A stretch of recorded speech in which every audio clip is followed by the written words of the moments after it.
Yuk kita nonton dulu klip ini. Selama 3 hari ribuan orang terjamah oleh kuasa Tuhan.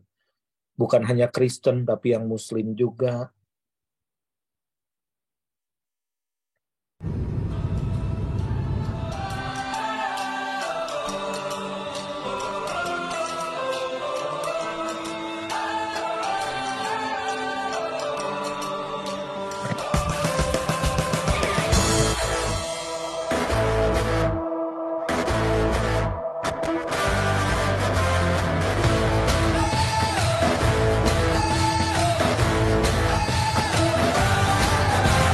Chasing down the days of fear, chasing down a dream before it disappeared. I was aching to be somewhere near. Your voice was all I heard. I was shaking from a storm in me, haunted by the specters that we had to see. Yeah, I wanted to be the melody. Jadi untuk anak-anak yang di belakang, yang orang tuanya nggak datang kali ini jangan bersedih, jangan sedih, karena ada Bapa di sorga yang mau mendengar isi hati kalian. Bapak Ibu yang saat ini ada anak-anak, saya pengen ini Bapak Ibu. Mungkin selama ini anak-anak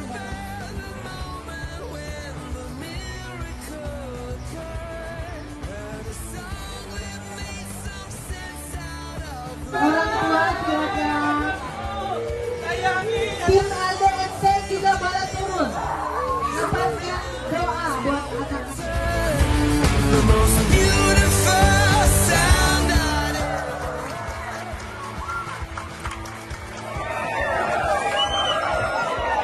Oke.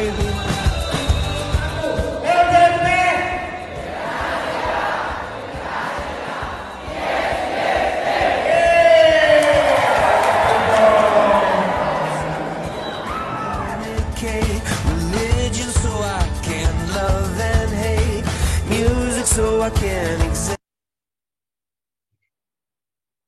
Oke, puji Tuhan. Tadinya ya saya mau mengantar anak-anak aja kemari dan ini seperti ya regenerasi saya berjalan lah, puji Tuhan. Saya bisa ada di sini semua karena anugerah ya. Coba kita baca firman Tuhan dulu. Saya dapat banyak sih, jadi terlalu banyak. Jadi mesti dari mana? Kita buka di dalam Lukas 5 ayat 1 sampai ke 10 ya. Lukas 5 ayat 1 sampai ayat yang ke-10. Boleh siapa bisa bacakan? Ibu Sarah ada ya, Ibu Sarah ya? Yang Ibu Sarah masih ada di sini. Ibu Lady masih ada di bis menuju ke Makassar. Terus rombongan LDMT kemarin naik bis ke Makassar. Semua berjalan indah sekali, luar biasa ya. Silakan Ibu Sarah. Lukas 5 ayat 1 sampai ayat yang ke-10. Baik, saya bacakan Lukas 5 ayat 1 sampai 10. Penjala ikan menjadi penjala manusia. Pada suatu kali, Yesus berdiri di pantai Danau Genesaret. Sedang orang banyak mengerumuni dia, hendak mendengarkan firman Allah. Ia melihat 2 perahu di tepi pantai. Nelayan-nelayannya telah turun dan sedang membasuh jalannya. Ia naik ke dalam salah satu perahu itu, yaitu perahu Simon, dan menyuruh dia supaya menolakkan perahunya sedikit jauh dari pantai. Lalu ia duduk dan mengajar orang banyak dari atas perahu. Setelah selesai berbicara, ia berkata kepada Simon, "Bertolaklah ke tempat yang dalam, dan tebarkanlah jalamu untuk menangkap ikan." Simon menjawab, "Guru, telah sepanjang malam kami bekerja keras, dan kami tidak menangkap apa-apa. Tetapi karena engkau menyuruhnya, aku akan menebarkan jala juga."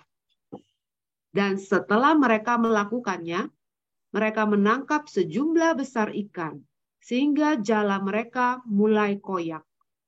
Lalu mereka memberi isyarat kepada teman-temannya di perahu yang lain, supaya mereka datang membantunya.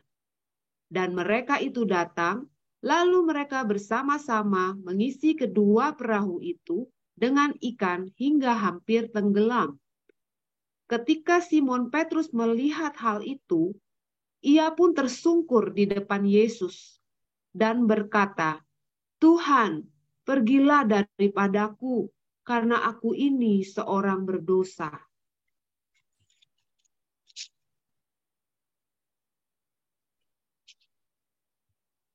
Sebab ia dan semua orang yang bersama-sama dengan dia takjub oleh karena banyaknya ikan yang mereka tangkap. Demikian juga Yakobus dan Yohanes, anak-anak Zebedeus yang menjadi teman Simon. Kata Yesus kepada Simon, "Jangan takut, mulai dari sekarang engkau akan menjala manusia." Oke, ayat 11 lanjut. Dan sesudah mereka menghela perahu-perahunya ke darat, mereka pun meninggalkan segala sesuatu, lalu mengikut Yesus. Bapak Ibu sekalian, saya dapat pewahyuan yang sungguh luar biasa dan ini merupakan satu tuntunan buat saya dan yang saya ingin sharekan kepada Anda setiap pribadi. Bahwa ini hal yang penting sekali ya. Pengajaran yang dari firman Tuhan. Kalau kita lihat sudah berapa lama kita mengikut Tuhan. Bahkan kita sudah melayani Tuhan. Kita merasa sudah pengalaman. Doing the ministry, preaching, menginjil, jaringan. Saya ini orang jaringan, networking tuh paling pinter saya deh gitu. Tetapi seringkali kita nih merasa sudah sukses. Dan ini level bahaya kita. Ketika kita eksis di dalam satu titik bahwa kita ini kita nggak butuh revelation yang baru. Dan kita mengadakan atau menjalankan segala sesuatu karena kita sudah biasa, kita sudah karatan mengikut Yesus, kita merasa udah senioritas di dalam Tuhan. Saya melihat akan ada kegoncangan rohani yang super hebat. Super hebat. Karena firman Tuhan katakan, aku akan goncangkan. Yesus sebenarnya, aku akan goncangkan sekali lagi. Aku akan goncangkan apa yang dapat digoncangkan. Supaya nyata apa yang tidak tergoncangkan. Jadi shifting ini benar-benar penting sekali untuk kita bisa hadapi secara benar. Karena sering kali kita nih merasa sudah sukses dalam melakukan kehendak Tuhan. Namun sesungguhnya itu adalah kebutuhan sendiri. Apakah we do as a preacher karena kita butuh untuk perut kita? Apakah we are running the program, we serve the Lord karena kita takut kita nggak ada makanan? Bapak Ibu sekalian, saudara-saudaraku yang aku kasih dalam Tuhan. Setiap kali aku Zoom, kenapa aku nih persiapan nih? Oh my God, kalau hari Kamis ini lebih berat daripada khotbah hari Minggu. Karena ini bukan khotbah. I want to share something what I have. Karena dengan sedikit orang ini aja udah. Tapi sedikit orang ini perlu gitu untuk do something for your city, for your community. Nah, bukan aku juga merasa paling benar, karena enggak, gitu kan. Nah, kalau kita lihat, saya pergi ke kota demi kota. Dalam 2 minggu ini saja, saya pergi ke berapa kota. I went to Penang, I went to Perth, I went to Jakarta again, ke Tangerang, aku ada di Toraja. Betapa kayanya sebetulnya, aku ini kan, aku bukan konglomerat, tapi I can fly to anywhere. Dan aku bisa menilai diriku ini karena semua anugerah. Oke, semua karena anugerah. Dari sakit sekarang sehat. Dan harus mikir dalam. Dan aku harus obey. Harus taat dalam segala perkara. Ngomong sama orang ini bagaimana. Sama orang yang itu gimana. Sama pendeta gimana. Dengan orang yayasan gimana. Dengan masyarakat gimana. Dan Anda pikir saya ngomong dengan orang Perth, dengan orang Toraja sama? Oh my God. Ada yang kelihatan, ada yang hidden. Harus cross the border, cross the culture. Ini kontradiksi antara Tuhan dengan satu belief system. Dan mereka mengaku bahwa mereka Kristen. Ada belief system yang kita harus terobos di situ. Yang kadang belief system itu merupakan satu korporat yang harus kita lalui, kita terobos. Misalnya di Australia. Aku nggak mudah lu ngomong sama orang Australia. Bahwa di Australia ini ada satu kekuatan yang besar, yaitu kepercayaan pada ular. Yang dimana suku aborigin ini mendedikasikan benua Australia kepada ular itu. Ya udah, saya hanya telan aja sendiri. Dan Tuhan ngomong jangan obok-obok sarang ular itu. Bisa gigit. Dan saya berapa banyak saya digigit. Ya. Berapa banyak di antara kalian digigit ular? Ya, secara rohani. Datang ke Toraja dengan tradisi yang tanda kutip menjaga kematian arwah. Can you imagine? Dan belief system ini sudah berabad-abad dibangun. Nah, sebetulnya hal yang fatal justru sebetulnya menggagalkan rencana Tuhan yang besar. Itu di dalam kehidupan kita adalah belief system kita. Oh my God.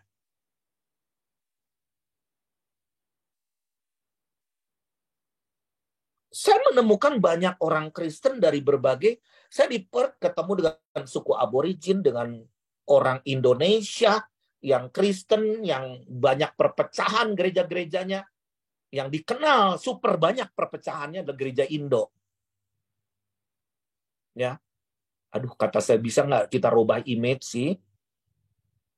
Aku ketemu dengan orang-orang bule, orang-orang Australia yang merasa bahwa dia adalah pemilik benua Australia yang tentunya sebetulnya itu mereka adalah orang-orang Eropa yang dibuang ke sana. Itu adalah tempat pembuangan ya yang menjadi remnant orang-orang tersisa, dan kita akan lakukan WPA di sana. Ada belief system, semua ada belief system, ada sistem kepercayaan yang sudah dibangun. Dan seringkali belief system itu adalah disebut self-destruction. Menghancurkan diri kita. Dan ideologi itu sangat menular. Bahkan seringkali, I can tell you the truth, tim kerja seiman juga bisa menghancurkan, mendistract pekerjaan Tuhan di dalam diri kita. Kadang kita ngelihat bersatu, tapi sebetulnya nggak ada kesepakatan. Kita, ya misalkan contoh di Perth, kami bersatu, Pak Daniel, kami tuh bersatu, pendeta-pendeta Indo. Iya, saya juga pernah mengunjungi pertemuannya 2 jam, dengar ini 5 menit, dengar itu 5 menit, doakan ini, doakan itu. Apakah itu the unity? That I found that kalian pulang dari 2 jam itu cuek bebek, tidak menolong satu dan yang lain, bahkan saling menyerang dan saling mindah-mindahin jemaat. Nah, How about Toraja? Do you think that tomorrow, saya bersyukur ya, dengan kehadiran saya ingin setiap hari harus ada terobosan Tuhan, saya katakan. Meskipun penuh air mata, gitu kan. Besok akan dikumpulkan para hamba Tuhan, dan bukan kebetulan Ibu Rusi, pemilik hotel ini, menikahkan anaknya, jadi banyak hamba Tuhan sekarang. I need your prayer. What should I share tomorrow? Apa yang harus saya sharekan besok? Apakah saya ini orang pinter? Pinter ngomong? Hah? Orang pinter ngomong, orang Kristen itu di mana-mana. Pinter ngomong. Kultur kepercayaan ini seringkali memblokade pekerjaan yang besar yang ingin Tuhan lakukan. Tadi Ibu Ning mengatakan kita ada di 12 MN. Dan kabupaten di mana saya lagi ngomong di hotel ini. Ini rating bunuh diri tertinggi remaja di Indonesia. Kalau kalian menganggap menjadi ortu, ada anak atau cucu yang mau bunuh diri, you still keep praying and silent? Oh my God. Perlu mujizat apa? Aku yakin doa itu pasti dijawab. Tetapi doa without action, ketika kita lihat anak kita yang masih kecil misalkan masuk kecemplung ke got, apakah Anda berdoa, Tuhan tolonglah anakku keluar dari got? Enggak, Anda akan berenang di got itu. Pertanyaannya, kita punya hati atau enggak? Sering kita dipaksa untuk mentaati satu sistem kepercayaan yang dibangun oleh masyarakat berabad-abad. Apalagi orang sekitar kita. Kepercayaan, ada tradisi, ada ini. Kita seringkali terperangkap dengan sistem kepercayaan yang kita sendiri tidak mengalami terobosan rohani. And then so we are just walking in the desert. Kita hanya bergerak dari situ ke situ, situ ke situ, there is no way out. Simon, belum disebut Petrus. Petros itu adalah batu karang. Simon itu kayak buluh, ya, buluh yang terombang-ambing. Simon sedang membasuh jalannya dan sudah membersihkan jalannya, dan dia berkata, "It is over. I've been working very hard since last night. I'm experienced. Aku seorang nelayan yang hebat. The time is over." Dan no business. Dan dia tahu bahwa itu hari ketika Yesus datang, matahari sudah meninggi dan ikan itu akan mulai menenggelamkan diri ke tempat yang lebih dalam karena dia nggak mau di tempat yang cetek, dangkal. It's too hot. Yesus naik ke perahu kita, ke perahu Simon. Dan Yesus tahu bahwa jalan kita udah buntu. The time is over. The season, our season is over. Gone. The chance and opportunity. Mungkin kita juga berpikir, sejak pandemi aku hilang ini, aku hilang itu, kehilangan banyak, gini. Dengan banyak alasan. Dan kita katakan the time is over. Kalau kita lihat dari ayat-ayat yang tadi dibaca, kok nggak diceritakan Yesus khotbah apa di perahu? Ya, tadi nggak diceritakan Yesus tuh berkhotbah apa di perahu, minjem perahu itu. Nothing. Benar nggak? Itu kan di dalam Yohanes 5 nggak diceritakan. Khotbah apa? Message-nya.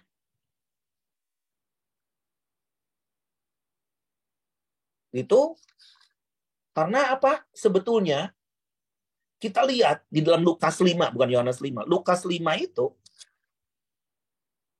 Yesus gak mementingkan khotbah apa, tetapi ada satu namanya personal touch to Simon.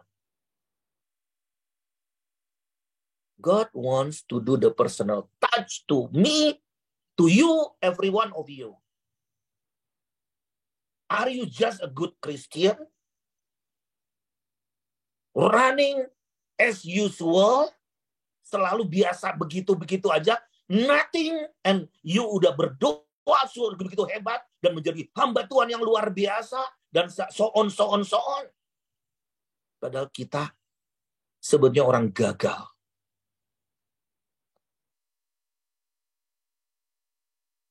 Dan ia naik ke dalam satu perahu, yaitu perahu Simon. Dan menyuruh dia supaya menolakkan perahunya sedikit jauh dari pantai. Lalu ia duduk dan mengajar orang banyak dari atas perahu itu. Ngajarin apa? Yesus ngajarin apa? Karena seringkali pengajaran itu juga nggak masuk ke kita. Kita bukan kurang pengajaran. Kita, saya, dan Anda dengerin YouTube, berapa puluh YouTube satu minggu. Yang senang kita ikutin, yang nggak senang kita lewatin. Yang diberkati, baru kita ikutin. Kita banyak jadi orang Kristen kolokan. Yang apa-apa tersinggung, mudah sekali luka. Dan seringkali tidak untuk menjadi martir atau menjadi Petrus yang dibangun di batu karang ini, di mana alam maut tidak akan menguasainya. Apa kata Yesus selesai bicara mengajar itu? Bertolak ke tempat yang lebih dalam dan tebarkan jalamu untuk menangkap ikan. So what? Apa kata Simon?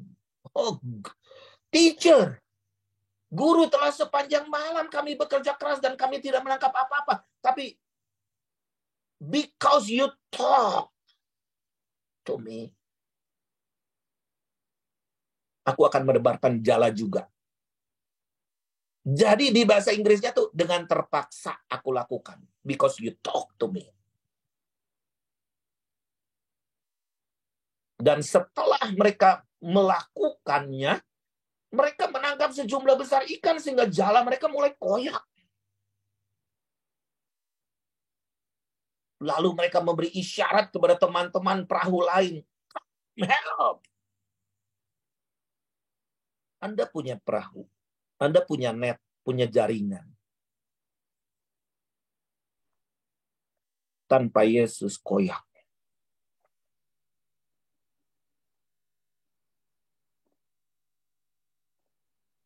Tanpa pengalaman dengan Tuhan, apa yang kita bangun semua akan runtuh tanpa Tuhan. Yesus tahu kita udah buntu.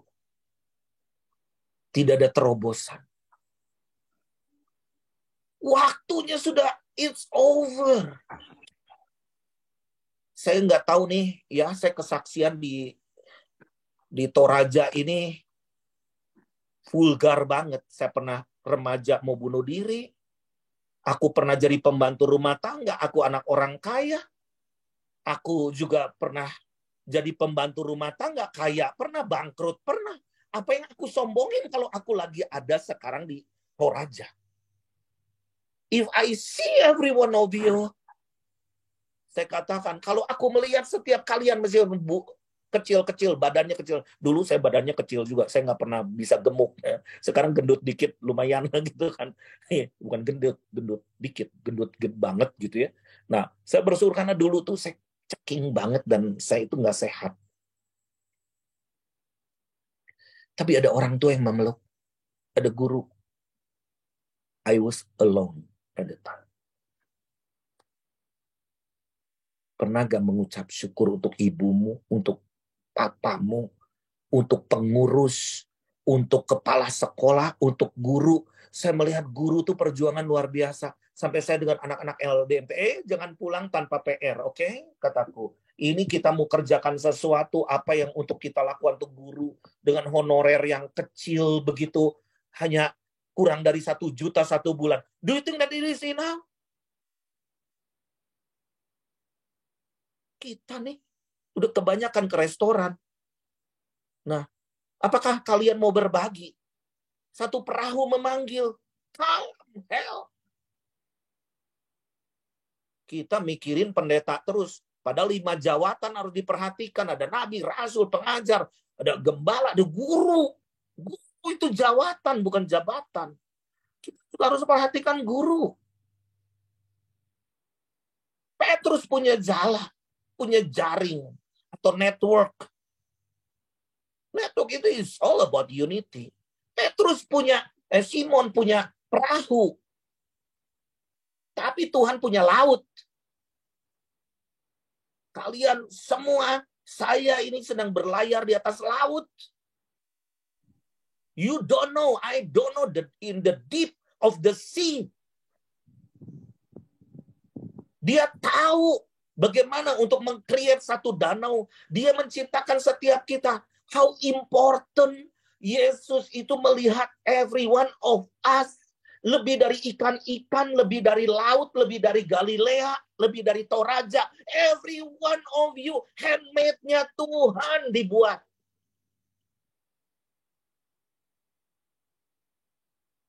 Kenapa harus menyesali diri terus?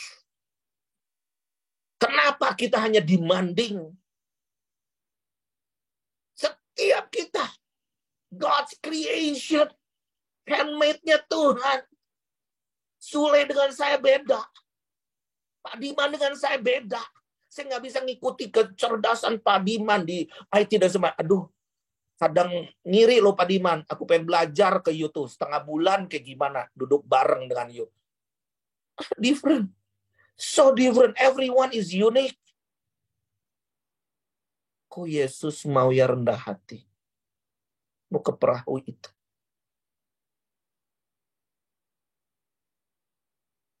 Kenapa Yesus nggak ciptakan udah berat aja di perahu itu penuh? Enggak. Aku kesini ya terharu. Aku kadang ngelihat Ibu Ning itu meskipun usia nggak muda, tapi saya ngelihat ada kekuatan yang tanpa batas. Maaf ya Ibu Ning, saya cerita apa adanya. Ketika kehilangan Bapak waktu Ibu Ning itu seperti menyesali ke kuburan tiap hari Ibu Ning. Bapak sudah jadi pahlawan. Ada di taman makam pahlawan. Dan aku ngelihat Ibu Ning harus jadi pahlawan. Buat cucumu, pahlawan untuk banyak orang. Dan ini mungkin hadiah terbesar di dalam hidupnya, ribuan yang dititipin. Harusnya yang muda-muda, lebih muda-muda. Tapi aku tahu.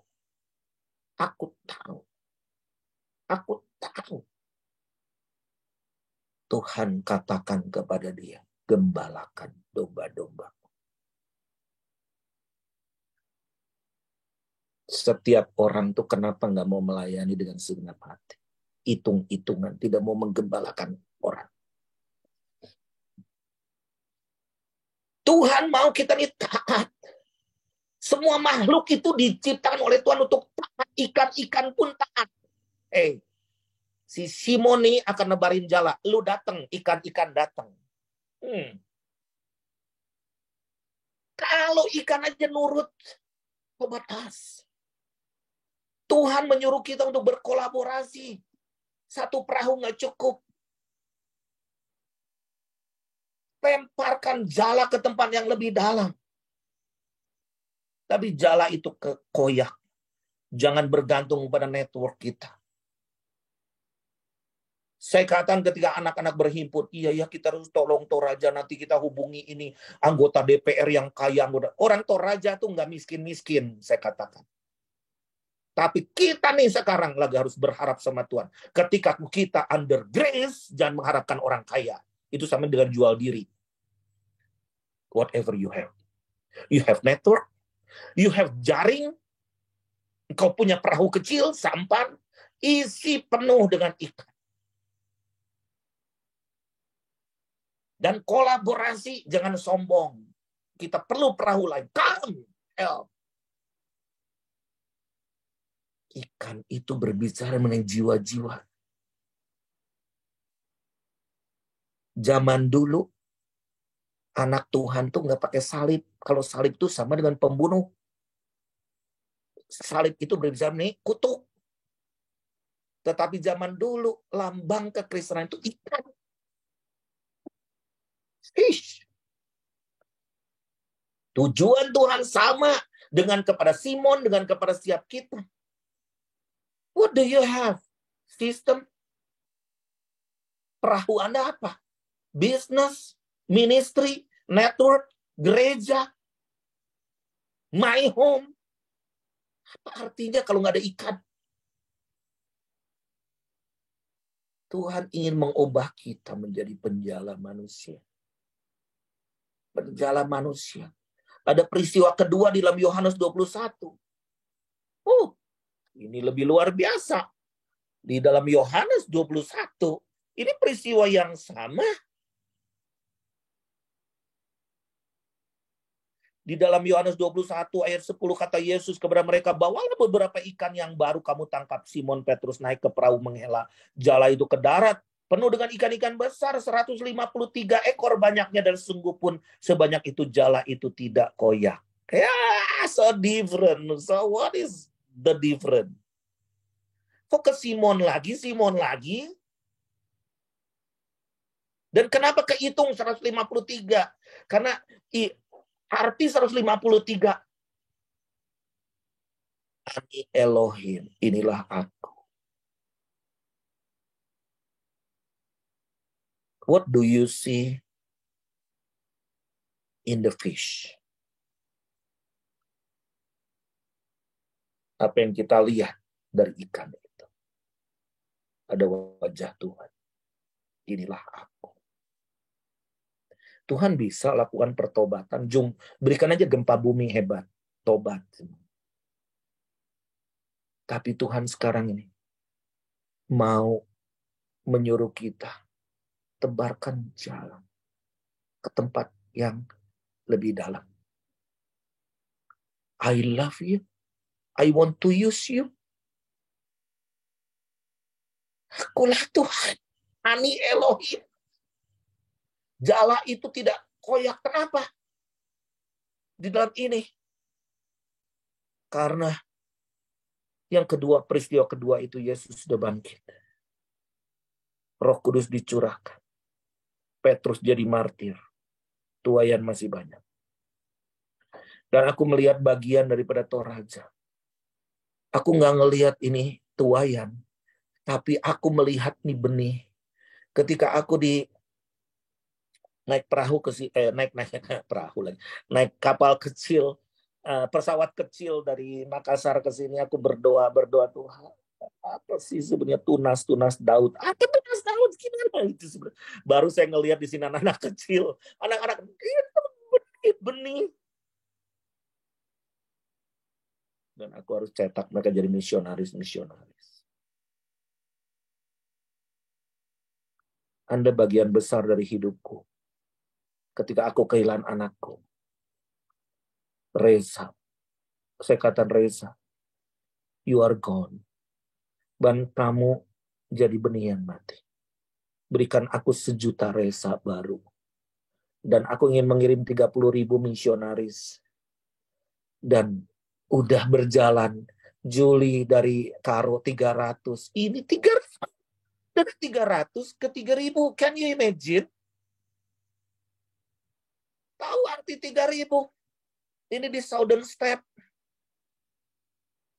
Di Southern Step, di Sunday Pentakos tanggal 28 Mei yang lalu. Itu peristiwa ketika Petrus ada di situ, 3.000 orang bertobat. Yang pertama kali. Jadi ini benih sulung lagi. Oh my God. Saya bukan sok profetikan ya Bapak Ibu. Ingin cocok-cocokan. Karena ini yang aku alami. Aku tuh dari bulan Mei kayak mau mati. Iya nggak jadi. Kayak mau gimana. Udah kepengenanku tuh kadang, aduh, seandainya aku ada di sebelah cucuku gitu. Kadang cucuku nih sekarang, ini opa, this is opa. Langsung begini. Oke, I'm coming soon, oke? Kadang aku harus taat kepada Tuhan. Karena yang memelihara hidup cucuku bukan aku. Tuhan. Cucuku juga jiwa-jiwa fish. Mari cetak anak-anak muda. Bukan sekedar skill, supaya dia jadi hidup, supaya jadi terkenal, bisa sombong. Aku pernah umur 23, 24, aku 28 berjaya sekali. Jalan juga beda. Tapi ketika aku melihat bangsaku tahun 98, lihat no hope for our nation. Aku tinggalkan semuanya. Dan ternyata sejak itu, aku dibawa Tuhan ke bangsa-bangsa. Kalau aku lagi bisnis, ngitung aku. Tiket berapa hari aku tinggalin. Ngitung, otakku tukang ngitung. Sampai saya lihat, Gi, udah jangan takut ya. Kerjakan, Regina, apa. Yang My Home ini kita ada duit, gak ada duit, kerjakan. Kadang kita nih bingung kalau tutup tahun. Kok ya, duit gak ada, tapi kok kita habisnya sekian M, gini. Dari mana? Dari mana itu? Karena kita menabur terus. Dari menabur, kita akan menuai. Nah, Bapak Ibu sekalian, mari kita berdoa bersama-sama untuk hidup kita. Apa yang kau dengar di hadapan Tuhan? Malam hari ini, Tuhan datang ke perahu kita. Tuhan tahu frustasi kita. Tuhan tahu the time is over. Tuhan tahu bahwa musim sudah berlalu. The new season is coming. Percaya dia pemilik langit dan bumi serta segala isinya. Percaya dia pemilik laut. Percaya dia ikan-ikan itu di mana untuk dibawa kita. Tapi ikan ini bukan, this is not your business. Ikan ini jiwa-jiwa. Ikan ini adalah jiwa-jiwa.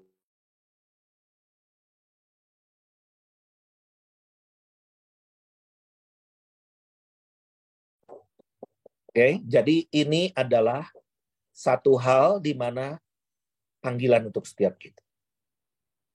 Mari, saya ajak kita berdoa bersama-sama. Jangan lihat nasibmu kayak apa. Lihat Tuhan sedang datang di keluargamu, di perahumu, di bisnismu. Dan Tuhan sedang datang ke perahu kita. Saya minta Pak Khairul, anakku nih, untuk berdoa. Oke? Ya, shalom semuanya. Puji Tuhan. Ayo kita berdoa, kita sepakat.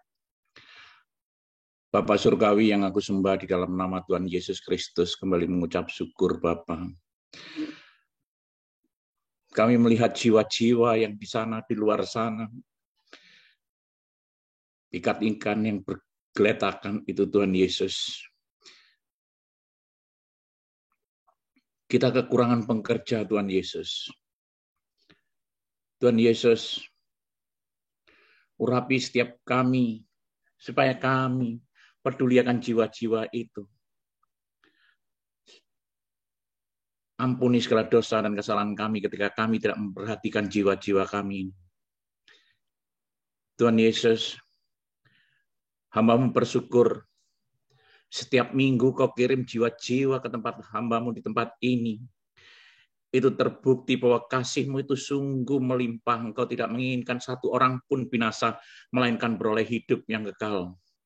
Dengan mata kepala hamba-Mu sendiri melihat orang-orang yang dari luar negeri, dari dalam negeri, luar pulau, luar kota, datang ke kota Malang ini untuk bertobat, percaya Engkau Yesus adalah Tuhan dan Juru Selamat. Lalu mereka dibaptis.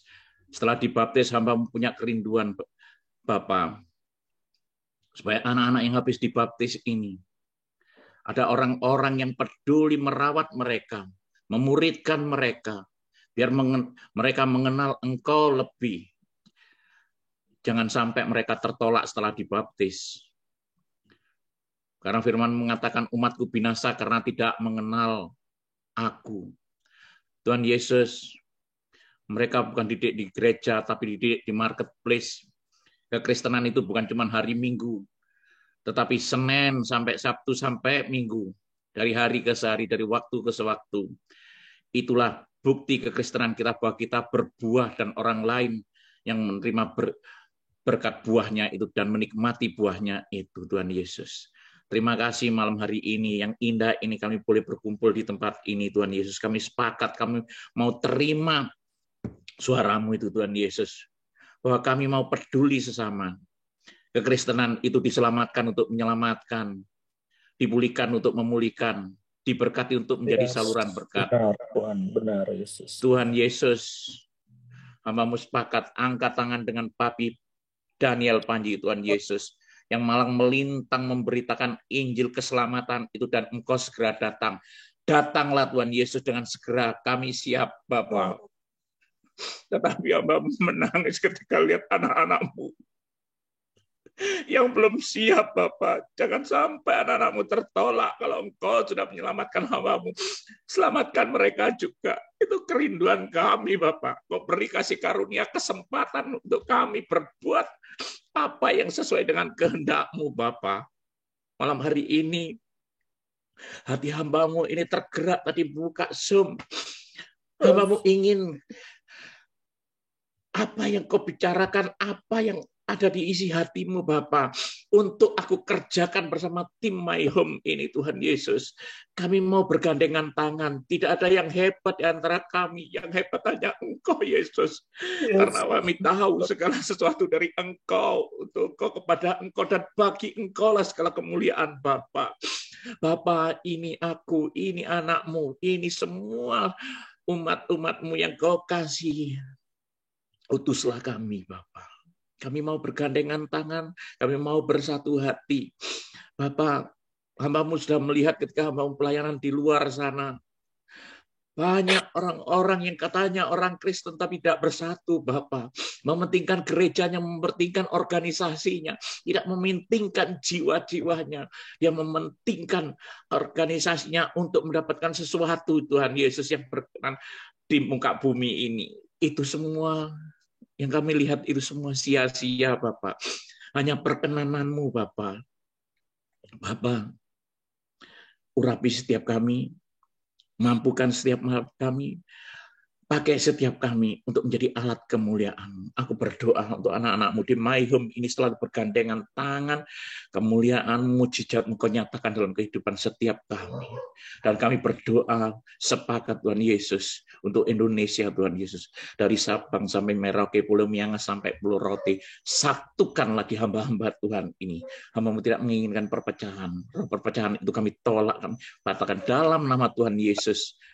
Damai sejahtera sukacita, shalom terjadi di Indonesia dalam nama Yesus. Amin. Oh, luar biasa ya.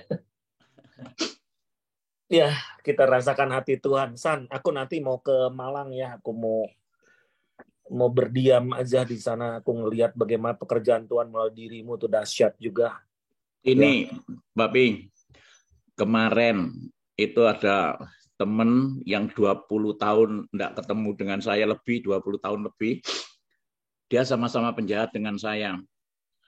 Dia kalau bunuh orang, nyiksa orang sama saya dulu mulai kecil. Dan kemarin itu baru keluar dari penjara dari Nusa Kambangan. Dia dihukum keluar 9 tahun, dia motong lehernya orang di Surabaya, putus, dikasihkan di kantor polisi. Setelah itu dia di dalam penjara sama John K. Kemarin dia keluar. Setelah keluar dia itu lumpuh. Dan tidak taunya anak ini mantan anaknya Kapolda Jawa Timur. Istrinya anaknya mantan Kapolda Jawa Timur, Pak Samsuri. Pak Samsuri ini dulu Jadi waktu menjabat Kapolda, dia punya tanah banyak di Surabaya Timur, Surabaya Barat, sama di Majen Sungkono. Begitu keluar, dia itu kemarin disantet dan dia keluar dari penjara itu lumpuh. Setelah lumpuh, saya kemarin melayani di Surabaya, ada flyer Pendeta Khairul Anwar alias Tembel, itu dia baca di flyer di TikTok, langsung hari itu dia bisa berjalan sembuh pergi ke gereja. Langsung dia pergi ke gereja, setelah itu dia ngomong gini, kamu Tembel ya? Ya, aku Edo, aku Yuli, inget aku waktu membunuh orang, lehernya tak putus, itu waktu kejadian di Surabaya itu. Ya, aku ingat kamu di penjara. Kamu katanya orang-orang kamu mati. Aku hidup sekarang, dulu ya mati, aku sekarang hidup bersama Kristus. Bener kamu? Ya, aku bener Tembel. Aku bilang, oke, boleh aku meluk kamu? Boleh. Saya dipeluk, dia nangis, langsung dia ngomong gini, aku mau ikut Yesus, aku mau dibaptis. Sekeluarganya sekarang terima Yesus. Setelah terima Yesus, dia ngomong gini, aku punya tanah, aku nggak bisa apa-apa setelah aku keluar dari penjara. Aku punya tanah 116 hektar di Rungkut, di Medokanayu. Akhirnya saya berdoa di sana, kemarin saya cerita-cerita, tanah ini kemarin langsung suratnya benar semua ada, semua kami urus sampai 9M 580 kita urus, dan tanah ini sekarang mau dibeli. Dia ngomong gini, Mas Tembel, saya nggak tahu harta ini buat apa, ini untuk kemuliaan Tuhan, dan itu pakai kalau mau bikin gereja, mau bikin apa, itu di Surabaya Timur, dekatnya Galaxy Mall. Kemarin saya ngurusin. Yang di Gunung Kawi aja, saya 2 hektar ini bangun belum selesai, yang di Celaket belum selesai, yang ini belum selesai. Tuhan percayakan lagi, ini ada 116 hektar di Surabaya Timur. Yesus kita itu dahsyat. Makanya dari situ saya berdoa, tanah-tanah ini harus dikuasai orang-orang yang benar-benar takut akan Tuhan, supaya melalui harta ini saya punya kerinduan anak-anak Tuhan Yesus itu, nama Tuhan Yesus dipermuliakan, dan nggak ada yang korupsi. Saya buka lapangan pekerjaan, saya buka apa aja yang di situ nanti di 116 hektar itu. Kami kemarin sudah ketemu dengan ditemukan orang Korea sama orang Australia yang mau invest di situ. Itu Papi doa. Saya rindu sekali Papi berdoa, nanti saya ajak keliling itu. Wow, dahsyat, sampai orang ngomong gini, Tuhan bekerja dalam hidupmu, amazing Khairul Anwar kan. Ya, thank you very much. Yesus kita itu dahsyat. Papi belum sempat. Miss you. Rindu. Ya. Udah lama. Ya, ini tadi saya baru pulang dari kemarin pulang dari Surabaya, dan saya itu lihat itu, wah, saya rindu ini. Yang di sini kita bikin yang di Gunung Kawi. Kita kerjakan terus dengan cara yang dahsyat, sangat ajaib. Nggak ada duit tapi bangun terus. Ya seperti Papi itu tadi cerita. Tutup tahun tiba-tiba duitnya itu MM-an, ini kita duit dari mana? Yesusku itu dahsyat, luar biasa. Saya tunggu nanti. Keren. Thank you. Ya, welcome. Oke. Selamat malam semuanya. Semoga ya kita semua diberkati Tuhan. Amin.